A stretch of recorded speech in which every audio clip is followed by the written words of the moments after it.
Warmup thermostats are line voltage thermostats that can be wired for 120 volt or 240 volt.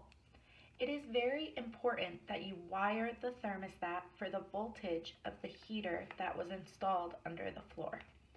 If you do not know the voltage of the heater under the floor, refer to the product tag on the cold tail lead. Warmup recommends that a licensed electrician wires the thermostat. The first thing to do is become familiar with that tag that I mentioned. The tag has lots of information that you'll need, and you'll want to record this information or remove the tag and put it in the electrical panel of the homeowner. Be sure to test the heater before continuing. The resistance that the heater should be is listed on the tag. Use a digital multimeter on a 200 ohm scale to test the heater. Once you confirm that resistance is within range, record the final resistance readings for the homeowner. This will be crucial for warranty registration. The first thing to do now that you know the voltage of the heater is bring in the line to the line side from the panel.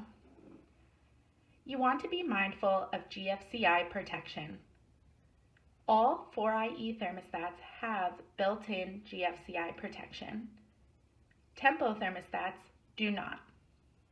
If you are installing a 4IE thermostat, Warmup recommends a dedicated line with no protection at the panel. For a 120 volt heater, like we see here, we will bring in one hot and one neutral to the line side. On the load side, we'll wire the heater. You will go black to black, red to yellow, and the ground can connect to your house ground.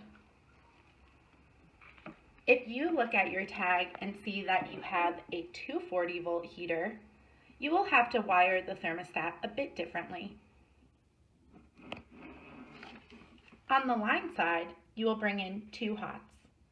On the load side, you will wire black to black, red to red, and ground to the house ground.